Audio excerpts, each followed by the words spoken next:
आज दिनांक 28 फेब्रुवारी 2026 राष्ट्रीय विज्ञान दिनाच्या आपणाला हार्दिक शुभेच्छा. रयत सायन्स आणि इनोव्हेशन ऍक्टिव्हिटी सेंटर वरे सातारा सी व्ही रामन यांच्याविषयी आज माहिती घेऊया. सर सी व्ही रामन भारतातले एकमेव असे शास्त्रज्ञ जे आहेत की ज्यांना नोबेल पारितोषिक भौतिकशास्त्रातलं मिळालेलं आहे. सर चंद्रशेखर व्यंकटरमण यांचा जन्म 7 नोव्हेंबर 1888 तिरुचिरापल्ली तामिळनाडूमध्ये झाला आणि त्यांचा मृत्यू 21 नोव्हेंबर 1970 बेंगलोरमध्ये झालेला.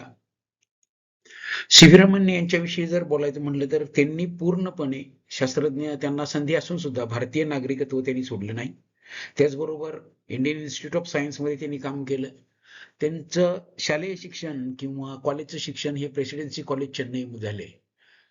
त्यांना मार्गदर्शक जी.एन. रामचंद्र लाभले आणि त्यांची ख्याती जी आहे, रामन इफेक्ट नावानं जी भौतिकशास्त्रामध्ये ओळखलं जातं, ज्याला नोबेल पारितोषिक मिळालं, तेही आपल्याला ज्ञात आहे. त्यांना भारतरत्न आणि लेनिन शांतता पुरस्कार त्या काळामध्ये मिळाला होता. या शास्त्रज्ञानं 1917 पासून 1933 पर्यंत भौतिकशास्त्राचे प्राध्यापक म्हणून काम केलं आणि 1947 साली रमन संशोधन केंद्राचे ते संचालक झाले. सी व्ही रामन या कॉलेजमध्ये शिकले चेन्नईमध्ये आणि वर्गामध्ये अत्यंत हुशार असणारा, एन्थुजियास्टिक असणारा हा माणूस, परत ज्यांना त्यांच्या आपल्या अनेक चांगल्या सहकाऱ्यांच्या बरोबर अनेक शोधामध्ये त्यांनी सहभाग घेतलेला आपल्याला दिसतो. सर सी व्ही रामन जे आपल्याला माहित आहेत त्याच्याही पेक्षा जगभरात ते एक नावाजलेले शास्त्रज्ञ म्हणून आपल्याला माहित आहे. त्यांचे हे जे कलिग्स आहेत, भौतिकशास्त्रातले शास्त्रज्ञ आहेत, जगभराचे स्कॉलर्स त्यांना मान देत असत. नेहरूंच्या सोबत इथं सी व्ही रामन दिसत आहेत. त्यांचं डेली रुटीन अतिशय चांगल्या पद्धतीचं. 5:30 वाजल्यापासून 9:30 पर्यंत सकाळी ते रिसर्च वर्क करायचे IAS-CS लॅबमध्ये आणि 10:30 नंतर ते 5 वाजेपर्यंत रेग्युलर जॉब, गव्हर्नमेंटचा जॉब ते करत असत. रिसर्च वर्क त्यानंतर आल्यानंतर 5:30 ते 9:30 पर्यंत करत असत आणि रामन यांनी आपल्या घरामध्ये आपली स्वतःची एक प्रयोगशाळा स्थापन केली होती. असा त्यांचा एक साधा दैनंदिन जीवनक्रम होता. रामन आपल्या वर्गामध्ये जसे हुशार होते तसे फिजिकली स्ट्रॉंग पण होते आणि त्यांना एक छंद होता पुस्तकं वाचण्याचा. रामन परिणाम म्हणून जो ओळखला जातो तो प्रकाशाच्या किरणामध्ये वातावरणातील विविध कणांमध्ये किंवा मूलद्रव्यांमध्ये प्रकाशाच्या तरंग लांबीमध्ये बदल होतो आणि प्रकाश किरण कणरहित पारदर्शक रासायनिक मूलद्रव्यांमध्ये प्रवास करत असताना त्यांच्या दिशेमध्ये बदल होतो. याच्यावर आधारित त्यांचा शोध निबंध अतिशय गाजला आणि त्याला मान्यता ज्या दिवशी मिळाली 28 फेब्रुवारीला, म्हणून हा भारत सरकारने राष्ट्रीय विज्ञान दिन साजरा करत असतात. प्रकाश अत्यंत सूक्ष्म कणावर पडल्यानंतर सर्व दिशांनी विखुरतो, याला विकिरण म्हणतात आणि आकाश निळे दिसण्याचा संबंध सूर्याचा प्रकाश पृथ्वीच्या वातावरणाप्रमाणे ज्यावेळी प्रवास करतो त्यावेळी विकिरणाशी असतो आणि सर्वात कमी तरंगलांबी असणाऱ्या निळ्या रंगाचे जास्त प्रमाणात विकिरण होते आणि त्याच्यामुळे आपल्याला आकाश निळे भासते. आपण जर अवकाशात गेलो तर आकाश निळे दिसत नाही, काळा कुट्टा अंधार तिथं असतो असंही आपल्या लक्षात येऊ शकेल. पूर्वी असं मानलं जाई की आकाशाच्या निळ्या रंगाच्या परावर्तनामुळे समुद्राचं पाणी निळं दिसतं, पण रामन यांनी केलेल्या संशोधनानुसार पाणी आणि बर्फामधनं होणाऱ्या प्रकाशाच्या विकिरणाचा अभ्यास करत समुद्राच्या निळ्याचे कारण म्हणजे प्रकाशाचे पाण्याच्या रेणूमुळे होणारे विकिरणच आहे असं त्यांनी संशोधनांती सिद्ध केलं. अनेकदा त्यांनी 2 वर्षाच्या मध्ये झालेल्या 10,000हून अधिक संशोधनाच्या परिणामामध्ये रामन परिणामावर अवलंबून असणारे अनेक शोध त्या काळामध्ये लागले. सिग्नलच्या दिव्याच्या मध्ये जो रंग आहे त्या प्रकाशाच्या विकिरणानुसार ठरलेला आपल्याला दिसून येतो. Classical theory of Raman effect हा एक त्यांनी मांडला.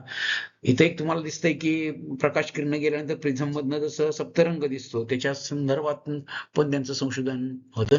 आता हे रामन सरांनी जे काम केलेलं आहे, अकॉस्टिक विषयक संशोधन केलेलं आहे, एकतारा असेल किंवा वीणा असेल, ह्याच्या संदर्भात पण त्यांनी मोठ्या प्रमाणामध्ये म्युझिकल इन्स्ट्रुमेंट मध्ये ध्वनी तरंगाची किंवा इतर निर्मिती कशी होते हे त्यांनी दाखवून दिलेलं आहे. अकॉस्टिक लहरी ज्या आहेत, वेव्हज आहेत, त्याच्या संदर्भात त्यांचं संशोधन आपल्याला पाहायला मिळू शकेल. रिसर्च ऑन व्हायलिन पण त्यांनी केलं. व्हायलिनवरील संशोधन त्यांचं प्रसिद्ध आहे. त्याचबरोबर त्यांच्या जे काही वीणा आहे, तंबोरा आहे, मृदंग आहे किंवा तबला आहे, त्या वेगवेगळ्या स्थितीमध्ये वेगवेगळे आवाज किंवा इतर गोष्टी कशा अकॉस्टिक मध्ये परिणाम करत असतात, त्याचं संशोधन त्यांचं नंतरच्या काळामध्ये पण सुरू झालं. सर सी व्ही रमण यांचं एक आणखी एक वैशिष्ट्य होतं ते की लहान मुलांच्या मध्ये ते रमायचेच, पण त्याचबरोबर फुलपाखराची निरीक्षण करणे आणि फुलपाखराच्या नोंदी ठेवणे हा एक त्यांचा अभ्यासाचा विषय होता. फुलपाखराचे एक चांगले अभ्यासक म्हणून रामन यांच्याकडे पाहिलं जातं. डॉक्टर इन सायन्सचा त्यांना किताब मिळाला. सर ही एक पदवी 1929 मध्ये मिळाली. नोबेल पारितोषिक 1930 मध्ये भौतिकशास्त्रातलं मिळाले. भारत सरकारनं भारतरत्न हा पुरस्कार त्यांना 1954 मध्ये दिला होता आणि लेनिन पीस पुरस्कार, शांती पुरस्कार त्यांना 1957 मध्ये मिळाला. 1941 मध्ये त्यांना फ्रँकलिन मेडल पण मिळालं होतं. हे आपल्याला माहित असलं पाहिजे, कारण हा जागतिक दर्जाचा शास्त्रज्ञ आपल्याला भारताला मिळालेला आहे. नोबेल पारितोषिक मिळवणे ही काही सोपी गोष्ट नाही. सी व्ही रमण यांनी एक सांगितलं होतं की आपल्या लॅबोरेटरी ज्या आहेत, अत्यंत साध्या सुध्या लॅबोरेटरी असल्यामुळं मला जास्त संशोधन करता आलं, असंही ते एका ठिकाणी म्हणतायत. आणि देशाची ग्रोथ जी होणार आहे ती चांगल्या युवकांच्याकडनं, युवतींच्याकडनं देशसेवा चांगली होऊ शकते जर त्यांनी वैज्ञानिक पद्धतीनं विचार आणि कृती केली तर. सर सी व्ही रमण यांच्या संदर्भात जगामध्ये अनेक तिकीटं निघाली. भारत सरकारनं त्यांच्यावर तिकीटं काढलेली आहेत आणि गिनी नावाच्या एका देशानं सुद्धा त्यांच्यावर तिकीट काढलेलं आहे. तर ह्या माणसाला जगभरामध्ये एक आदराचं स्थान आहे सी व्ही रमण सरांना. त्यांना आपण विसरून चालणार नाही. त्यांची जी म्हणणं होतं की शास्त्रज्ञ, बालशास्त्रज्ञ असतील, यंग शास्त्रज्ञ असतील, या सगळ्या शास्त्रज्ञांनी देशासाठी काम केलं पाहिजे. आपल्यामधला कोणी असा एखादा शास्त्रज्ञ नोबेल पारितोषिक मिळवेल तो दिन भारताच्या दिशेनं सुदिन असणार आहे. आपण रयत सायन्स आणि इनोव्हेशन ऍक्टिव्हिटी सेंटरला भेट द्यावी अशी एक अपेक्षा आहे. आपल्यामधला वैज्ञानिक दृष्टिकोन जागृत राहावा. Think scientifically, act scientifically. धन्यवाद.